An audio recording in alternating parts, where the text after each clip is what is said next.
Hello नमस्कार साथियों, ज्ञान में आप सभी का स्वागत है दोस्तों। चलिए आज से हम लोग ज्ञान बिंदु सर का नोट्स का दोस्तों वीडियो सोल्यूशन करवाने जा रहे हैं हम लोग दोस्तों।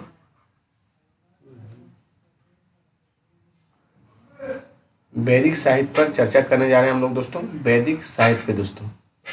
और इससे पहले 2 पार्ट करवाया गया दोस्तों, 2 चैप्टर, एक हड़प्पा सभ्यता का दोस्तों और एक प्राग ऐतिहासिक काल का 2 चैप्टर करवाया गया। प्ले लिस्ट में जाके जरूर से जरूर इस वीडियो को देखिए साथियों।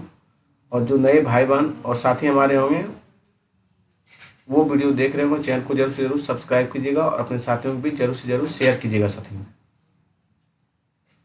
अब पीडीएफ चाहिए दोस्तों तो वीडियो में कमेंट कीजिएगा, लाइक कीजिएगा, तो हम टेलीग्राम पे पीडीएफ भी डाल देंगे दोस्तों। आप लोग इस वीडियो को जरूर से जरूर शेयर कीजिए अपने साथियों के बीच में और वीडियो को जरूर से जरूर देखिए दोस्तों। अगर बिहार दरोगा का तैयारी करना है तब दोस्तों, और बीएसएससी का दोस्तों, क्योंकि 10+2 का बीएसएससी आया हुआ है, उसमें 75 क्वेश्चन जीके जीएस का रहेगा दोस्तों, 25 साइंस रहेगा, 50 क्वेश्चन जीके जीएस ही रहेगा, जीके ही रहेगा दोस्तों। इसलिए आप लोग इस वीडियो को जरूर से जरूर देखिए। चलिए वीडियो को स्टार्ट करते हैं दोस्तों। चलिए क्वेश्चन नंबर 1 देखते हैं हम लोग। कौन से 3 वेद संयुक्त रूप से त्रयी और वेद त्रयी कहलाते हैं साथियों? देखिए, ऋग्वेद कहलाते हैं, यजुर्वेद कहलाते हैं, सामवेद। त्रयी और वेद त्रयी कौन कौन कहलाते हैं? याद कीजिए, ऋग्वेद, यजुर्वेद, सामवेद दोस्तों। चलिए नेक्स्ट क्वेश्चन की ओर, क्वेश्चन नंबर 2 देखते हैं हम लोग। अवेस्ता और ऋग्वेद में समानता है। अवेस्ता किस क्षेत्र से संबंधित है साथियों? ये ईरान से। अवेस्ता कहाँ संबंधित है? ईरान से साथियों। क्वेश्चन नंबर 3 चलिए। शतपथ ब्राह्मण में उल्लेखित राजा विदेह माधव से संबंधित ऋषि थे। कहाँ के थे? राजा विदेह माधव ऋषि से संबंधित थे, तो गौतम रघुन थे दोस्तों। ऋषि गौतम रघुन थे दोस्तों। शतपथ ब्राह्मण में उल्लेखित जो राजा विदेह थे किससे संबंधित थे? ऋषि गौतम रघुन से संबंधित ऋषि थे दोस्तों। क्वेश्चन नंबर 4 देखिए। ऋग्वेद में 20 शब्द का उल्लेख कितनी बार हुआ है दोस्तों? तो 170 बार दोस्तों 20 शब्द का उल्लेख किया गया है ऋग्वेद में दोस्तों। इसलिए आप लोग जरूर से जरूर इस वीडियो को देखिए और वीडियो अच्छा लगे दोस्तों अपने दोस्तों के बीच शेयर करना नहीं भूलिए दोस्तों। जरूर से जरूर शेयर कीजिए। इस तरह हम साइंस का भी जितना भी ज्ञान बिंदु सर के नोट्स में दिया गया ऑब्जेक्टिव क्वेश्चन तो सभी का वीडियो अपलोड कर देंगे दोस्तों। आप लोग हौसला बुलंद रखिए और शेयर सब्सक्राइब कीजिए, जिससे हम आपको वीडियो बीच देते रहे दोस्तों। क्वेश्चन नंबर 5 देखिए। निम्नलिखित में से किस एक वैदिक साहित्य में मोक्ष की चर्चा मिली है दोस्तों? मोक्ष की चर्चा जो मिली है दोस्तों उपनिषद में मिली है। कहाँ पे? उपनिषद में साथियों। चलिए हम लोग क्वेश्चन नंबर 6 चलते हैं। निम्नलिखित में से वह दस्तकारी कौन सी है जो आर्यों द्वारा व्यवहार में नहीं लाई गई थी दोस्तों? तो वो है लुहारगिरी दोस्तों। आर्यों द्वारा जो नहीं लाई गई थी वो लुहारगिरी नहीं लाई गई थी। मृदवान था दोस्तों, आभूषण भी था और बढ़ई भी था। लेकिन निगेटिव पूछा गया, निगेटिव का आपका लुहारगिरी नहीं था उस समय। क्वेश्चन नंबर 7 चलिए। 7 में क्या बोला गया? ऋग्वेद को पढ़ने वाले को क्या कहते हैं दोस्तों? उपवेद दिया गया। ऋग्वेद मिलान करना, सभी वेद का उपवेद दिया गया दोस्तों। तो देखिए 7 का क्या होगा साथियों? 7 का आपका हो जाएगा ऋग्वेद का हो जाएगा साथियों। चलिए हम देखते हैं पहले। देखिए दोस्तों, ऋग्वेद का जो उपवेद है वो कौन थे? ऐतरेय हैं दोस्तों। कौन है? ऐतरेय। और सामवेद के हैं पंचवीस। सामवेद के जो उपवेद है कौन है? पंचवीस है दोस्तों। उपवेद दिया गया है। अथर्ववेद का उपवेद पूछ रहा है दोस्तों, तो गौपद को अथर्ववेद का उपवेद गौपद है दोस्तों। और यजुर्वेद का उपवेद आपका शतपथ है दोस्तों। कौन है? शतपथ। चलिए हम लोग नेक्स्ट क्वेश्चन की ओर बढ़ते हैं साथियों।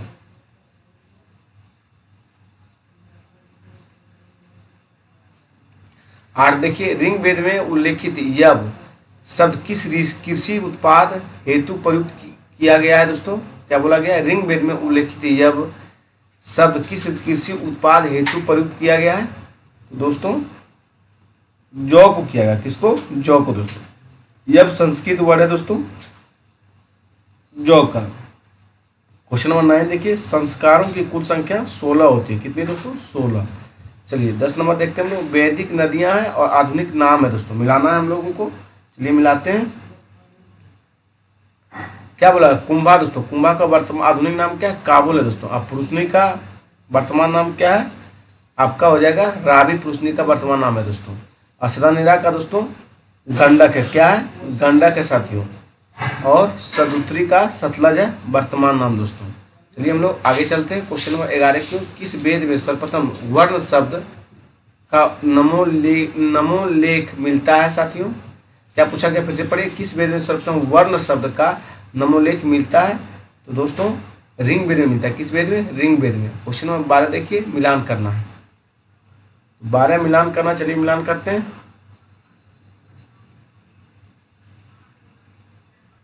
देखिए अथर्ववेद जो है साथियों औषधियों से संबंधित है, जादू टोना है, दवाई दारू है दोस्तों। अथर्ववेद में आपका याद रखिएगा। ऋग्वेद में आपका ईश्वरीय महिमा है दोस्तों, प्रार्थना दिया गया है। और यजुर्वेद में आपका बलिदान विधि है दोस्तों। यजुर्वेद में क्या है? बलिदान विधि दोस्तों। और सामवेद में आपका क्या है? सामवेद में दोस्तों संगीत दिया गया, सामवेद में संगीत दोस्तों। चलिए हम लोग नेक्स्ट क्वेश्चन की ओर चलते हैं। क्वेश्चन नंबर 13 देखिए, किनके अनुसार आर्यों का निवास स्थान सबसे अंदर क्षेत्र था दोस्तों? तो आप सभी साथी जान रहे हैं, मैक्स मुलर के हिसाब से दोस्तों। किसके अनुसार से? मैक्स मुलर के हिसाब से दोस्तों। चलिए हम लोग नेक्स्ट क्वेश्चन की ओर बढ़ते हैं। चलिए क्वेश्चन नंबर 14 देखते हैं। ऋग्वेद में कुल कितनी नदियों की चर्चा हुई है दोस्तों? तो ऋग्वेद में कुल 25 नदियों की चर्चा की गई। कितनी नदी दोस्तों? 25।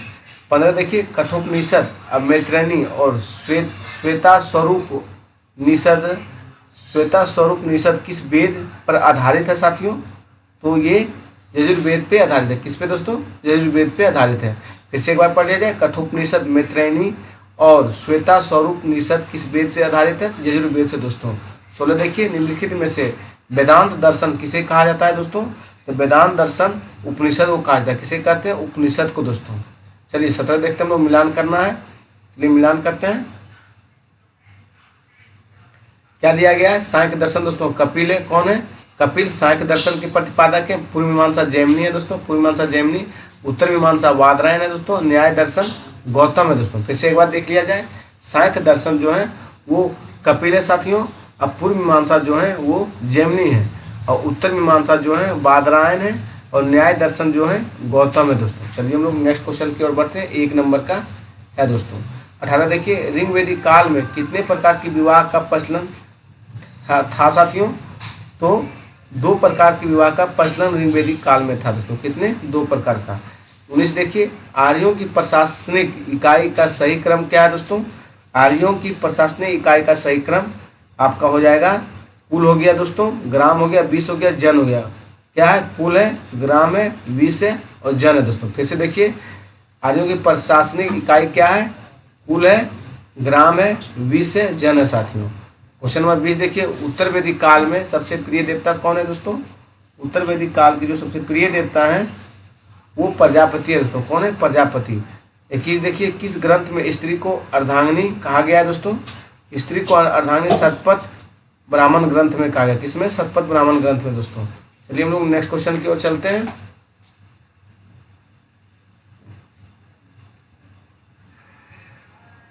बाबा 22 देखिए, उपनयन संस्कार का अधिकार किन्हें नहीं था दोस्तों? तो ये शूद्र को नहीं था दोस्तों। उपनयन संस्कार का अधिकार किसे नहीं है? तो शूद्र को नहीं था दोस्तों। क्वेश्चन नंबर 23 देखिए, किसका मिलान गलत है? देखिए मिलान गलत है दोस्तों। तो प्रभावती देवी उषा, ये गलत है। जो सही है उसको पढ़ते हैं। आंधी का देवता वरुण था दोस्तों। संकट हारने वाला इला था। युद्ध का देवता इंद्र था दोस्तों। लेकिन गलत पूछा गया तो प्रभावती का उषा नहीं होगा, ये गलत है दोस्तों। चलिए हम लोग 24 चलते हैं। किस देवता को रित स्यो गोपा कहा जाता है साथियों? किस देवता को रित सय गोपा कहा जाता है? तो कहा जाता है वरुण को दोस्तों। किसे कहा जाता है? वरुण को। क्वेश्चन नंबर 25 देखिए, निम्न में कौन सा कथन गलत है दोस्तों? गलत चुनने के लिए बताया गया है। तो देखिए, अथर्ववेद में सत्य दया शब्द का विवरण नहीं मिलता है दोस्तों। ये ऋग्वेद में मिलता है दोस्तों। ये गलत है। गोप्ता जैनस्य कबीले का संरक्षण होता था, सही है। सभा श्रेष्ठ लोग का संगठन था, ये भी सही है दोस्तों। आश्रमित आमजन का संगठन था, ये भी सही है। लेकिन आपका गलत ये है दोस्तों। चलिए हम लोग 26 देखते हैं। आर्य सभ्यता के बारे में जानकारी का सबसे महत्वपूर्ण स्रोत क्या है दोस्तों? आर्य सभ्यता के बारे में सबसे महत्वपूर्ण जानकारी का स्रोत आपका हो जाएगा वेद दोस्तों। क्या होगा? वेद। 27 देखिए, वैदिक सभ्यता कैसी थी दोस्तों? तो ग्रामीण थी। कैसी सभ्यता थी? ग्रामीण साथियों। चलिए हम लोग 28 देखते हैं। आर्यों का शाब्दिक अर्थ क्या होता है? आर्यों का जो शाब्दिक श्रेष्ठ या कुलीन है दोस्तों।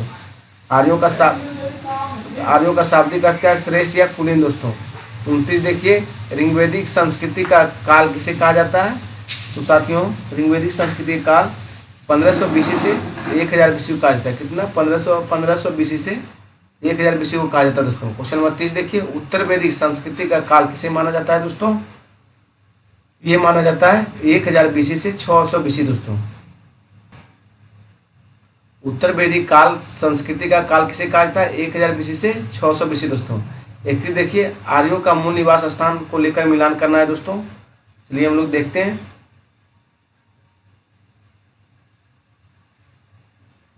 मैक्समुलर दोस्तों मध्य एशिया से आए। कहाँ से आए थे? मध्य एशिया से। और दोस्तों बाल गंगाधर तिलक उत्तरी ध्रुव से दोस्तों। बाल गंगाधर तिलक कहाँ से आए थे? उत्तरी ध्रुव से। दयानंद सरस्वती कहाँ से आए थे? ये जर्मनी से आए थे। कहाँ से दोस्तों? जर्मनी से। अब फेनका तिब्बत से दोस्तों। कहाँ से? तिब्बत से साथियों। चलिए हम लोग नेक्स्ट क्वेश्चन की ओर बढ़ते हैं। क्वेश्चन नंबर 32 देखिए साथियों, ऋग्वेद में आर्यों का मूल निवास स्थान कहाँ बतलाया गया है दोस्तों? आर्यों का मूल निवास स्थान बताया गया है आपका मध्य एशिया दोस्तों। कहाँ बताया गया था? सॉरी दोस्तों, आर्यों का जो मूल निवास स्थान बताया गया था वो सप्तसेंधा प्रदेश बताया गया था दोस्तों। कहाँ पे? सप्तसेंधा प्रदेश दोस्तों। चलिए कहते देखिए, कौन सा कथन गलत चुनना है दोस्तों?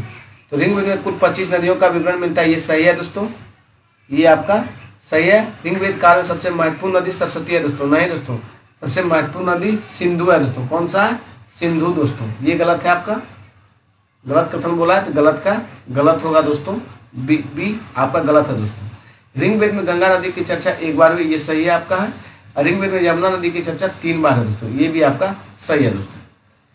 चलिए 34 देखिए, ऋग्वेद में हिमालय पर्वत की किस चोटी का उल्लेख किया गया दोस्तों? तो ऋग्वेद में हिमालय चोटी का जो उल्लेख किया गया वो मजबूत है दोस्तों। कौन है? मजबूत दोस्तों। चलिए 35 देखते हैं हम लोग, वैदिक साहित्य की रचना के अनुसार सही क्रम कौन सा है? तो वैदिक साहित्य की रचना के अनुसार सही क्रम आपका पहला वेद हो जाएगा, फिर ब्राह्मण ग्रंथ होगा, फिर साथियों अरण्यक होगा, फिर उपनिषद होगा। क्या क्या होगा? फिर से देखिए, वैदिक साहित्य के रचना के अनुसार सही क्रम क्या है? तो वेद है, फिर ब्राह्मण ग्रंथ है, फिर अरण्यक है, उपनिषद है दोस्तों। चलिए 36 देखिए, वेदों के अपौरुषेय क्यों कहा जाता है दोस्तों? क्योंकि इसकी रचना ईश्वर ने की दोस्तों। वेदों को अपौरुषेय क्यों कहा जाता है? क्योंकि इसकी रचना ईश्वर ने की है दोस्तों। चलिए 37 देखते हैं हम लोग, ऋग्वेद वेद और पाठकर्ता दोस्तों। ऋग्वेद को पढ़ने वालों को क्या कहते हैं? होत्री कहते हैं। यजुर्वेद के पढ़ने वालों को उद्गाता कहते हैं साथियों।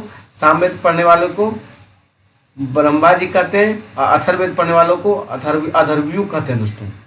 ये 37 का मिलान कर लेते हैं हम लोग। ए का 3 हुआ दोस्तों और बी का, सॉरी दोस्तों गलत हो गया थोड़ा, देखिए फिर से देखिए, ऋग्वेद पढ़ने वालों को होत्री कहते हैं और यजुर्वेद पढ़ने वालों को अथर्वयु कहते हैं। सामवेद पढ़ने वाले को उद्गाता कहते हैं और अथर्ववेद पढ़ने वालों को ब्रह्मा कहते हैं दोस्तों। चलिए एक बार फिर से रिवीजन कर लिया जाए। ऋग्वेद को होत्री कहते हैं, यजुर्वेद को अथर्वयु कहते हैं और सामवेद को उद्गाता कहते हैं, अथर्ववेद को ब्रह्मा कहते हैं। ऑप्शन ए है दोस्तों।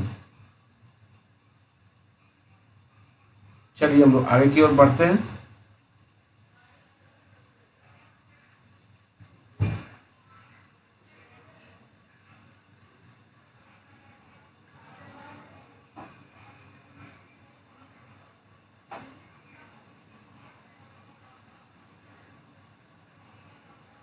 चलिए 38 देखते हैं हम लोग, ऋग्वेद में किस मंडल में गायत्री मंत्र का वर्णन है साथियों? तो किस में है? आप सभी साथी जान रहे हैं, तीसरा मंडल में। किस में है दोस्तों? तीसरे मंडल में है दोस्तों। 39 देखिए, कौन सा वेद गद्य और पद दोनों में संकलित है दोस्तों? तो ये यजुर्वेद होगा। कौन होगा दोस्तों? यजुर्वेद। चलिए हम लोग नेक्स्ट क्वेश्चन की ओर चलते हैं।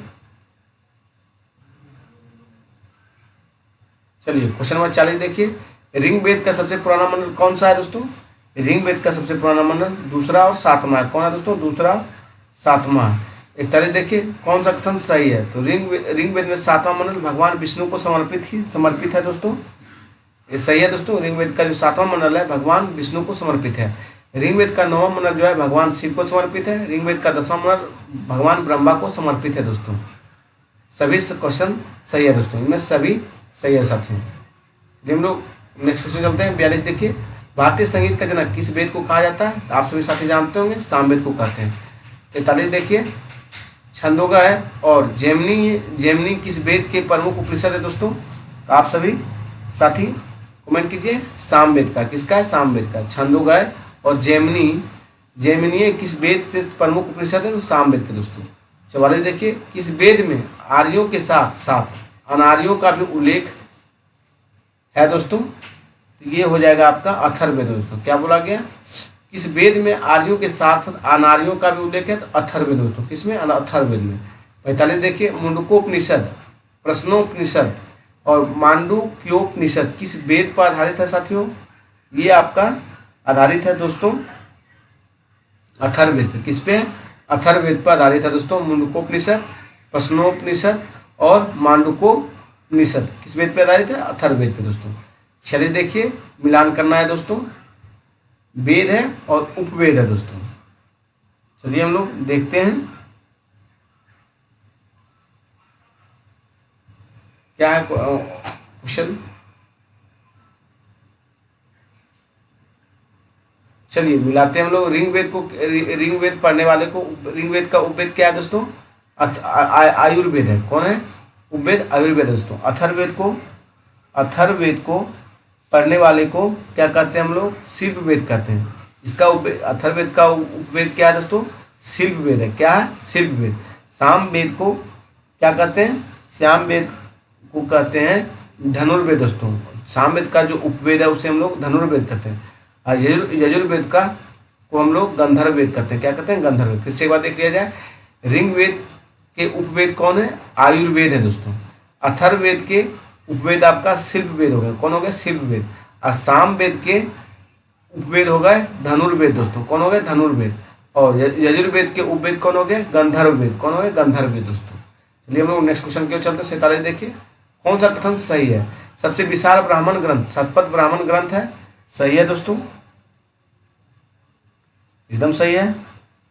चलिए अथर्ववेद के ऊपर अरण्यक संहिता की रचना, ये गलत है दोस्तों, अरण्यक संहिता की रचना नहीं हुई है। उपनिषद में वेदांग दर्शन, उपनिषद को वेदांग दर्शन भी कहते हैं, ये सही है। उपनिषद की संख्या 108 है, ये भी सही है दोस्तों। 1 और 3 4 सही है दोस्तों। चलिए हम लोग नेक्स्ट क्वेश्चन की ओर चलते हैं साथियों। क्वेश्चन नंबर 48 देखिए सत्यमेव जयते कहाँ से लिया गया दोस्तों, ये मुंडकोपनिषद से लिया गया था, आप सभी जान रहे हैं। चलिए सत्यमेव जयते दोस्तों कहाँ से लिया गया, मुंडकोपनिषद से दोस्तों। सत्यम शिवम सुंदरम दोस्तों ये लिया गया आपको जवालोपनिषद से। कहाँ से, जवालोपनिषद से दोस्तों। 4 आश्रम का कहाँ से लिया गया, कठोपनिषद से दोस्तों। 4 आश्रम को लिया गया कठोपनिषद से दोस्तों। यम नचिकेता संवाद दोस्तों ऋग्वेद से लिया गया। यम नचिकेता संवाद कहाँ से लिया गया, ऋग्वेद से दोस्तों। अस्तोमा सदगमय ये कहाँ से लिया गया, श्वेता स्वरूप उपनिषद से दोस्तों। कहाँ से लिया गया, अस्तोमा सदगमय कहाँ से लिया गया, श्वेता स्वरूप उपनिषद से दोस्तों। चलिए हम लोग नेक्स्ट क्वेश्चन की ओर बढ़ते हैं। 49 देखिए निम्न में से कौन से शब्द वेदांग के अंतर्गत नहीं आते हैं दोस्तों, आप सभी साथी जान रहे हैं। इनमें से कोई नहीं आता है दोस्तों, वेदांग के अंतर्गत कोई नहीं आता है, सभी है दोस्तों। 50 देखिए किस ग्रंथ को आदि काव्य भी कहा जाता है दोस्तों, आदि काव्य कहा जाता है रामायण को दोस्तों। किस ग्रंथ को कहा जाता है, रामायण को। 51 देखिए ऋग्वेदिक काल में किसके लिए निप्त्री शब्द का प्रयोग किया गया दोस्तों, ये किया गया है दादा के लिए। निप्त्री शब्द का प्रयोग दादा के लिए किया गया है। 52 देखिए कथनों पर विचार करें और सही कथन को चुने दोस्तों। चलिए ऋग्वेद काल में महिला यज्ञ कार्य में भाग नहीं ले सकती है,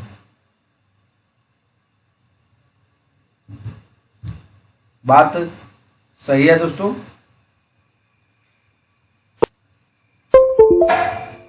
नहीं दोस्तों ये गलत है। ऋग्वेद काल में महिला भाग नहीं ले सकती है, ले सकती थी दोस्तों, ये गलत है यहाँ पे, तब सही होगा। ऋग्वेदिक काल में बाल विवाह, सती प्रथा और पर्दा प्रथा प्रचलन व्यापक रूप से था दोस्तों, तो नहीं था दोस्तों, ये भी गलत है, यहाँ पे नहीं होगा।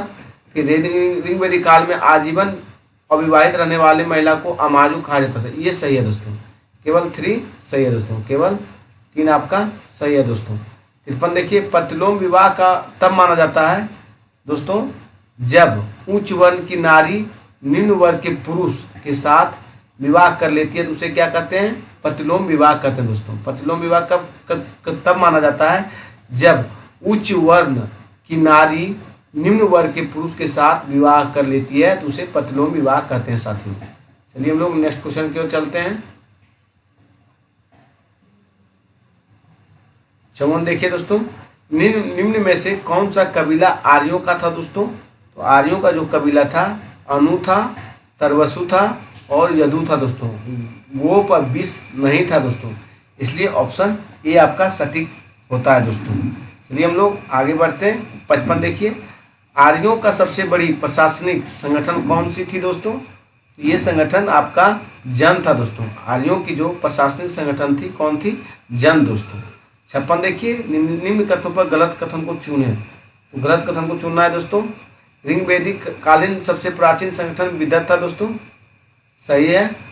ऋग्वेदिक काल में सभा और समिति संस्था राजा को सलाह देता था, ये भी सही है। ऋग्वेद में विदत की चर्चा 8 बार हुई, ये गलत है दोस्तों, 8 बार चर्चा नहीं हुई है दोस्तों, ये गलत है आपका। निगेटिव का गलत चुनना है, तो निगेटिव का ये है दोस्तों आपका, ये गलत है। ऋग्वेद में समिति की चर्चा 9 बार हुई दोस्तों, ये भी आपका सही है दोस्तों। 57 चलिए, सतदया शब्द का अर्थ क्या होता है दोस्तों? इसका अर्थ होता है किसी व्यक्ति के जान की कीमत 100 गाय के बराबर। सतदाय शब्द का अर्थ क्या है? किसी व्यक्ति के जान की कीमत 100 गाय के बराबर होती है दोस्तों। चलिए हम लोग 58 चलते हैं। ऋग्वेद में गोप्ता जनैस शब्द किसके लिए प्रयुक्त किया गया दोस्तों? ये किया गया है राजा के लिए दोस्तों, किसके लिए? राजा के लिए साथियों। चलिए 59 देखते हैं हम लोग। ऋग्वेदिक आर्यों का सबसे प्रमुख व्यवसाय क्या था दोस्तों? तो ऋग्वेदिक आर्यों का सबसे प्रमुख व्यवसाय जो था वो पशुपालन था दोस्तों। क्या था? पशुपालन। 60 देखिए, ऋग्वेद में अधन्या शब्द किसके लिए प्रयुक्त हुआ दोस्तों? गाय के लिए। किसके लिए? गाय के लिए। 61 देखिए, आर्यों का सबसे उपयोगी पशु क्या कौन सा था दोस्तों? आर्यों का सबसे उपयोगी पशु घोड़ा था दोस्तों। क्या था?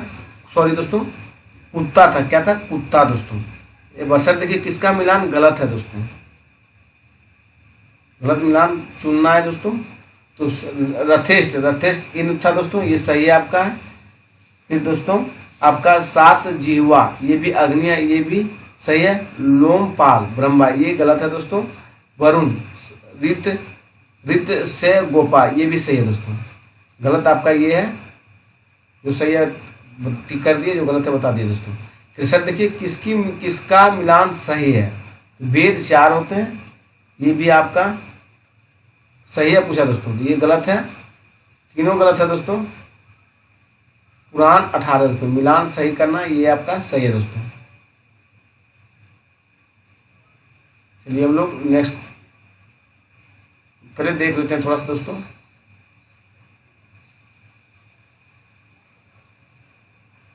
सॉरी दोस्तों, देखिए इसमें आपका